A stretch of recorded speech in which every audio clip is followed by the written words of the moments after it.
At 4:30 in the morning, the first truck stopped outside Elijah Carter's gate. By sunrise, there were 14 pickup trucks, horse trailers, 2 cattle haulers, a refrigerated van from the grocery store in town. Their headlights cut through the gray fog and pointed toward the same 300 acres everyone had called worthless.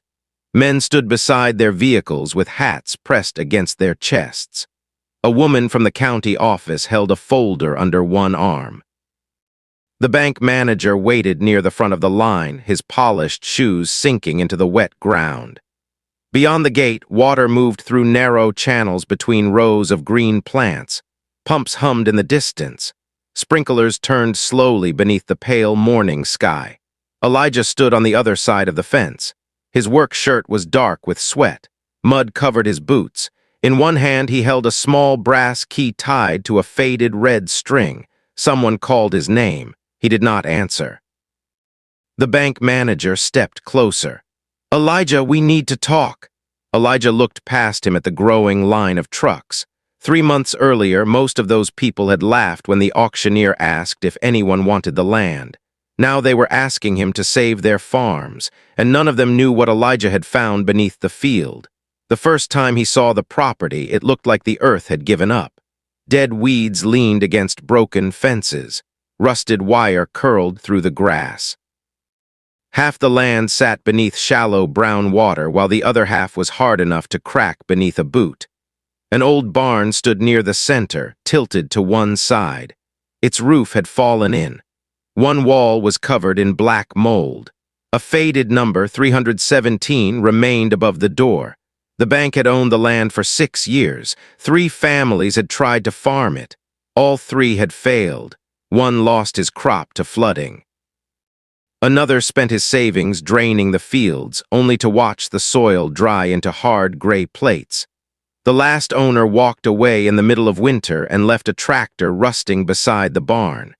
People in Bell County called it the Carter Sink, even though it had never belonged to Elijah's family. They called it that because Elijah's father had once tried to buy it. That had been 22 years earlier. Elijah was 12 at the time. He remembered sitting beside his father in an old blue truck while rain tapped against the windshield. His father, Samuel, had stared across the flooded field for a long time. "Bad land?" Elijah had asked. Samuel smiled without looking at him. "Land isn't bad, sometimes it's just misunderstood." Then Samuel reached into his pocket and placed a brass key in Elijah's hand. It was small and worn smooth around the edges. "What does it open?" "One day you might find out." Samuel never bought the property. The bank denied his loan. He returned to the rented farm where he raised corn, repaired machinery for neighbors, and worked until his hands could no longer close properly. He died when Elijah was 27. The brass key stayed in a kitchen drawer for another 15 years. By the time Elijah saw the land again, he had almost forgotten it existed. He was 42, raising his 16-year-old daughter, Maya, alone. His wife, Lena, had died after a short illness 4 years earlier, leaving a silence in the house that never completely went away. Elijah still farmed, but not on his own land. He rented 80 acres from a retired teacher named Mrs. Coleman. He grew corn and soybeans, repaired irrigation pumps at night, and kept every bill in a metal box beneath his bed. The numbers inside that box were getting worse. Fuel prices had risen. 2 storms had damaged his crop. The owner of the land wanted to sell. One Tuesday evening, Mrs. Coleman came to his house carrying a plate of cornbread she had not baked herself. Elijah knew something was wrong before she sat down. Her hands remained folded in her lap. "My son wants me closer to him," she said. "He found a place near Dallas." Elijah looked toward the kitchen window. Outside, the last rows of corn stood beneath the orange light. "When?" "After harvest," he nodded slowly. "And the land?" "I have an offer." Clock above the stove clicked once. Maya sat at the table with a college brochure open in front of her. She stopped turning the page. Elijah forced a smile. "You should take it."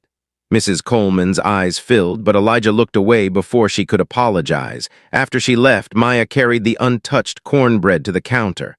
"What happens to us?" she asked. Elijah washed the same glass twice. We find another place.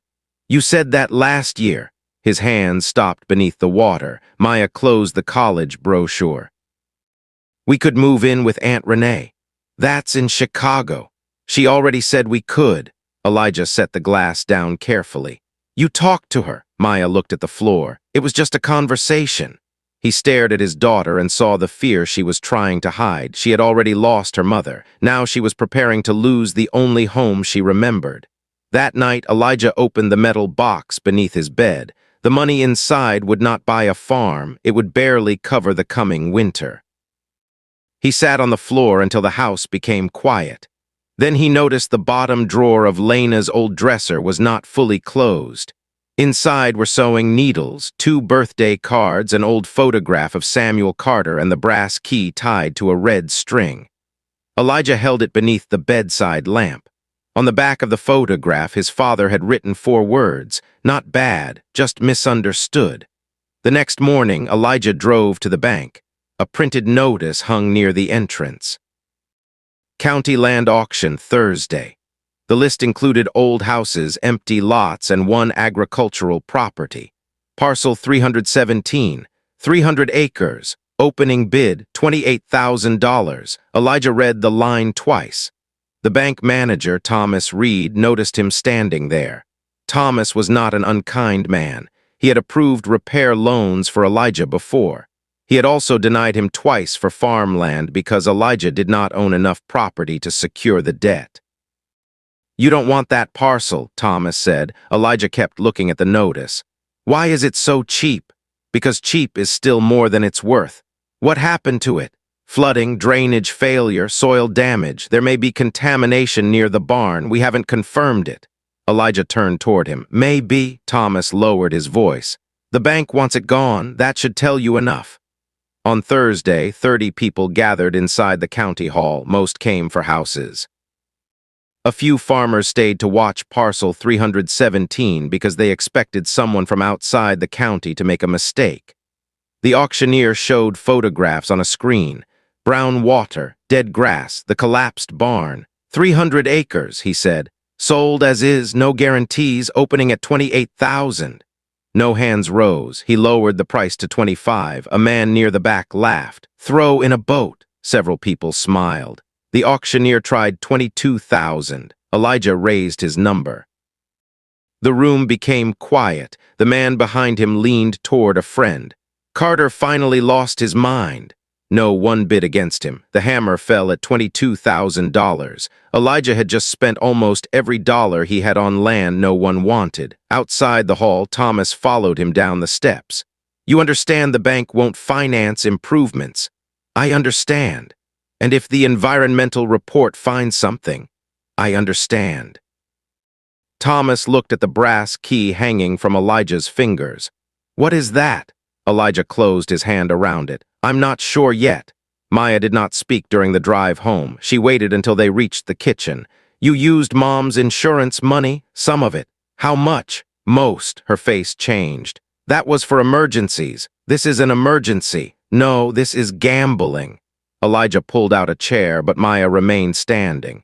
You bought land everyone says is useless, she said. We might lose this house, and you bought a swamp. It isn't a swamp. You haven't even tested it. He had no answer. Maya picked up her backpack. Aunt Renee said I can finish school with her. Maya, I'm not waiting until we have nowhere to go. The front door closed before Elijah could stop her. He stood alone in the kitchen, still holding the auction papers. For the first time, the property did not feel like hope. It felt like something that might take his daughter away. The next morning, Elijah drove to parcel 317 before sunrise. Fog rested above the flooded ground. Frogs called from the ditches. Each step pulled at his boots. He began with a shovel. The first hole filled with water before it reached 2 feet. The second struck a layer of blue-gray clay. The third smelled like rotten eggs. By noon, his shirt clung to his back.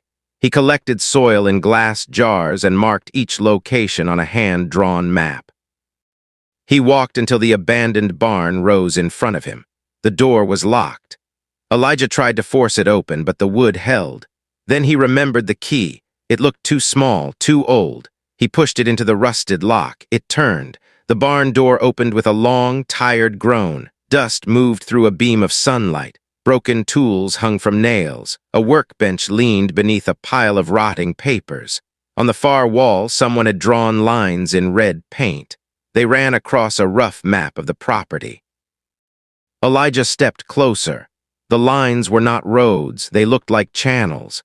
He cleared the workbench and found a metal box beneath a stack of feed bags. Inside were receipts, photographs, and a leather notebook swollen by moisture. Most pages had stuck together. One opened near the center. Samuel Carter's name appeared at the top. Elijah sat down. His father had worked on parcel 317. The entries were dated 23 years earlier. Samuel had been hired to repair pumps and clear drainage pipes for the owner. He had drawn maps of underground clay tiles, old wells, and a buried water control system built decades before. One sentence had been underlined. The field does not flood because it has too much water. It floods because the water has nowhere to go. Elijah turned the page. A second note appeared beside a small drawing of the barn. Main gate control. Brass key. He looked down at the key in his hand. Samuel had not given him a mystery. He had given him access. Elijah spent the next 2 days searching behind the barn. He cut through thorn bushes, moved broken boards, and uncovered a round iron cover beneath 6 inches of mud. Under it sat a rusted wheel connected to an old steel shaft. The wheel would not move. He poured oil over the joints. He struck the housing with a hammer. He attached a pipe for leverage. Nothing. On the 4th attempt, the handle snapped and cut his palm. Blood ran across his fingers. Elijah sat in the mud with the broken metal beside him.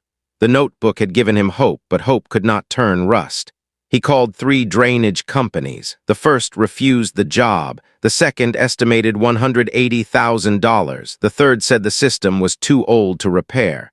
Elijah returned home after dark. Maya was at the table, filling out a school transfer form. She noticed the bandage around his hand. "What happened?" "Old pipe. Did you fix it?" "No," she looked back at the form. Elijah placed the leather notebook beside her. "Your grandfather worked on that land." Maya did not touch it. He knew how the water moved. "Then why didn't he buy it?" "The bank wouldn't let him." She looked at the notebook now. "And you think you can do what he could?" Elijah pulled out a chair. "No, I think he already did part of it." Maya turned a few pages. Near the back, she found a pencil sketch of a little girl standing beside a tractor. The drawing looked like her. Beneath it, Samuel had written, "For the child who comes next." Maya traced the words with one finger. She did not sign the transfer form that night. The following Saturday, she arrived at the property wearing old boots and carrying 2 sandwiches. She found Elijah beside the iron cover. "I have 3 hours, she said. He handed her a pair of gloves. Together, they dug around the control shaft. Maya cleared mud from a narrow pipe that ran toward the barn. Elijah followed it to a smaller valve buried near the foundation.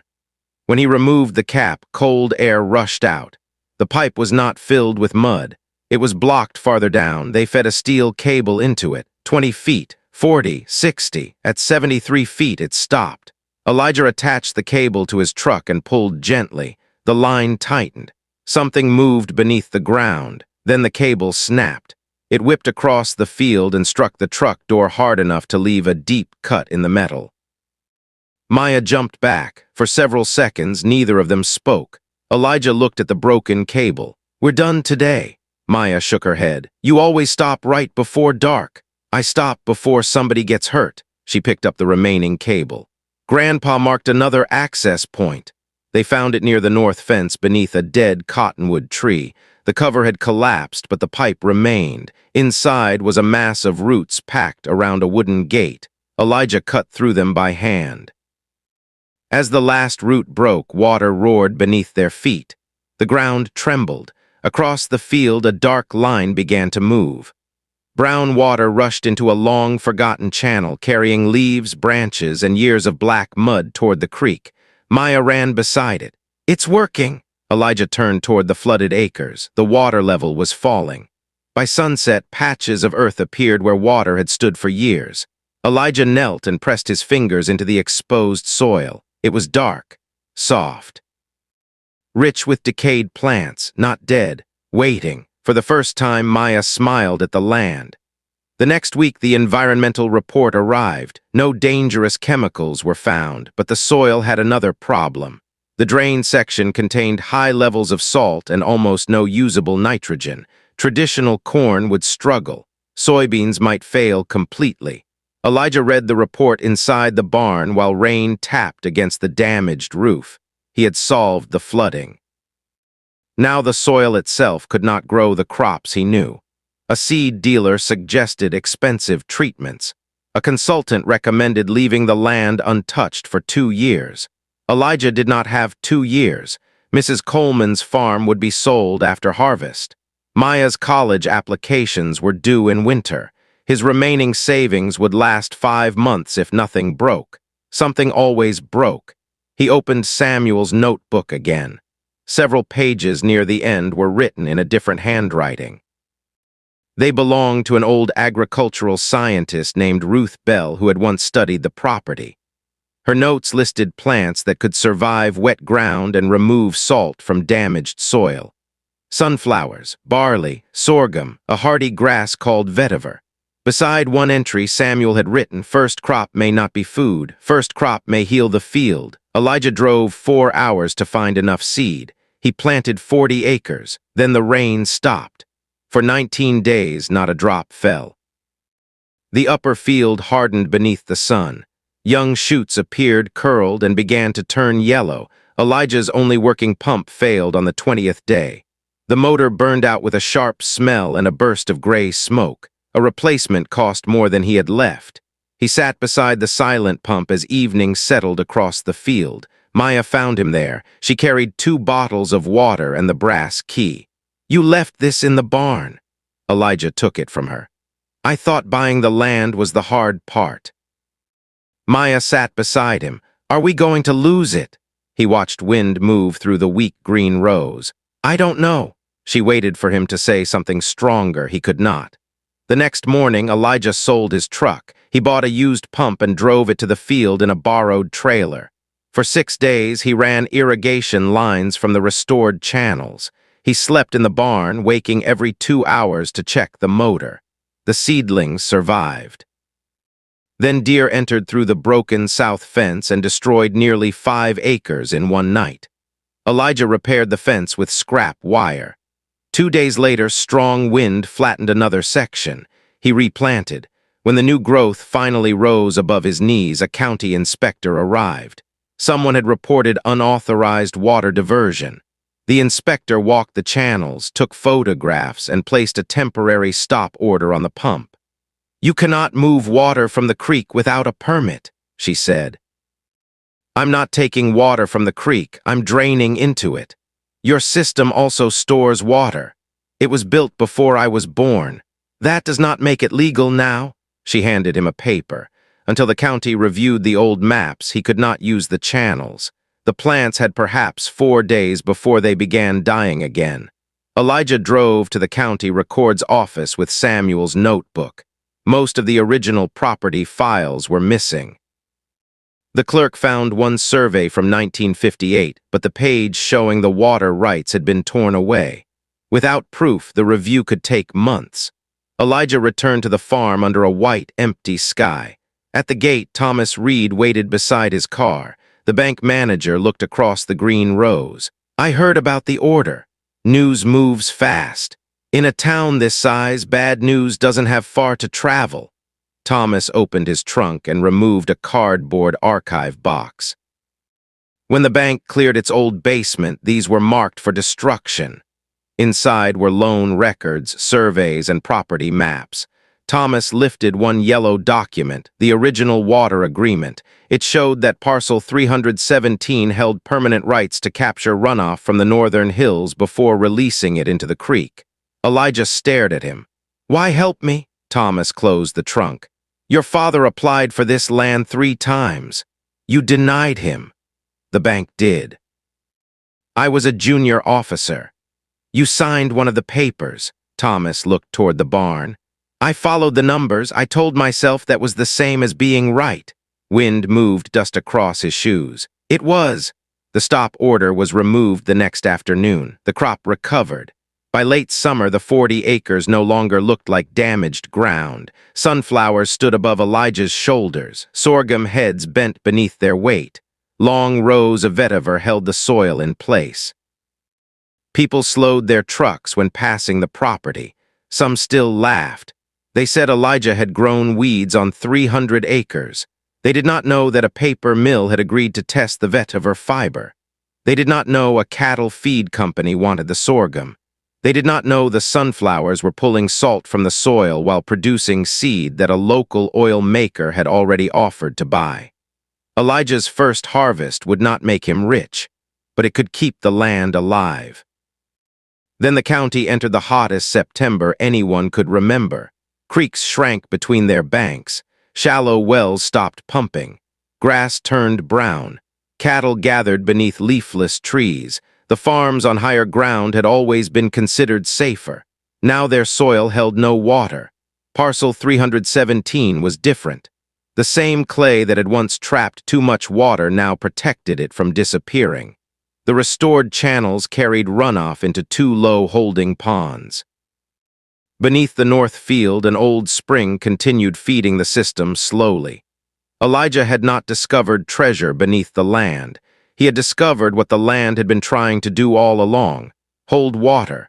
The first farmer came at dusk. His name was Dale Mercer, the same man who had made the joke about including a boat at the auction. He stood outside the gate beside an empty tank. "I've got 60 head," he said. "My well-'s gone." Elijah looked at the tank. "How long?" "Maybe 2 days before I start selling them." Dale removed his hat.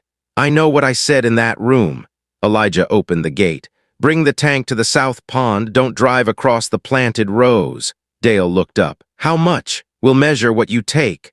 "That's not what I asked." "I know." The next morning, 2 more farmers came, then 5. Elijah charged only enough to cover the pump, fuel, and maintenance.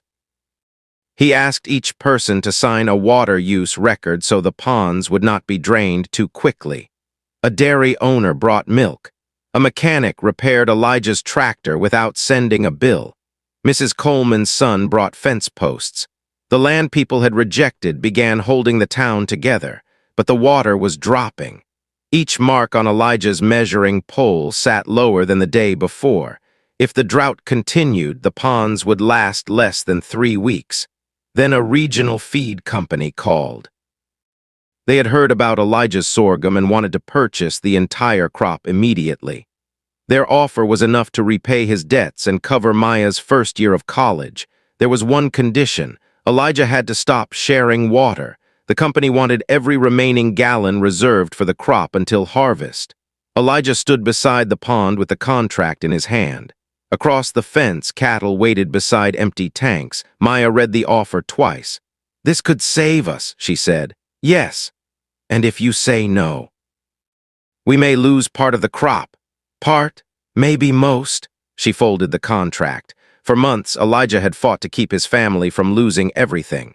Now the answer sat on one sheet of paper. All he had to do was close the gate.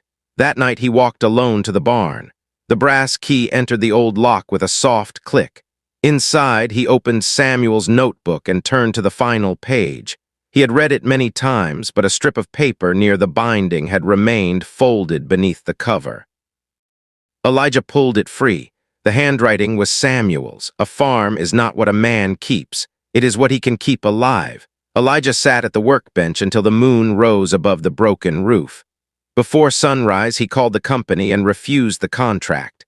Then he drove stakes into the ground beside both ponds. Red paint marked the level below which no more water could be taken. He divided what remained, some for the crop, some for the animals, some for the families whose wells had gone dry. No one would receive enough, but everyone would receive something. That was why the trucks lined up outside his gate at 4:30 in the morning. By sunrise, there were 14. Thomas Reed stood at the front with county officials. Behind him waited farmers, store owners, and neighbors Elijah barely knew. "Elijah," Thomas called, "we need to talk." Elijah walked toward the fence with the brass key in his hand. The county woman opened her folder. "The state approved emergency funds," she said. "They want to lease access to your water system until the drought breaks." Elijah said nothing. Thomas continued. "The feed company changed its offer. They'll buy what survives. Dale and the others agreed to help harvest it." Behind him, men began unloading pipe, pumps, and rolls of hose. Mrs. Coleman stepped out of a truck carrying breakfast. Maya stood near the barn, watching the line grow. The same people who had once seen only broken fences and standing water now saw something worth protecting. Elijah unlocked the gate, not because they had come to beg, because they had come to work. For the next 12 days, the property never became quiet. Farmers repaired channels. Teenagers carried pipe. The county installed temporary tanks. Women from town brought food and filled water containers for older residents. When one pump failed, 3 replacements arrived. When the north fence collapsed, it was rebuilt before dark. When the sorghum began to dry, Dale and 6 others cut it by hand. The harvest was smaller than Elijah had hoped, but it was enough. The sunflowers were sold for oil and seed. The sorghum became feed. The vetiver went to the paper mill for testing. Elijah paid his remaining debt. He did not become a millionaire. He did not build a mansion. He repaired the barn roof. He bought back a used truck. And he placed enough money in Maya's college account that she stopped hiding transfer forms beneath her books. When rain finally came, it arrived softly. There was no thunder. No violent storm, just a steady sound across the roof one evening in late October. Elijah and Maya stood inside the barn doorway. Water darkened the fields. It entered the restored channels and moved exactly where Samuel's map said it would. The ponds began to rise. Maya held out her hand. Elijah placed the brass key in her palm. She closed her fingers around it. "What does it open now?" she asked. Elijah looked across the 300 acres. Green shoots were already appearing between the cut stalks. Whatever comes next. Months earlier, the key had opened a broken barn. Then it opened a forgotten system beneath the land. In the end, it opened something Elijah had almost lost, the belief that his daughter might inherit more than his struggle. The property remained difficult. Some fields still flooded. Some crops still failed. The old pump broke again the following spring. But the gate never looked the same. People no longer passed it laughing. They passed slowly, remembering the year the worst land in the county held the last water. And Elijah never called it worthless. He had learned what his father understood long before him. Sometimes the thing everyone rejects is not empty. It is simply waiting for someone patient enough to understand what it was made to do. If this story stayed with you, share it with someone who may need that reminder today.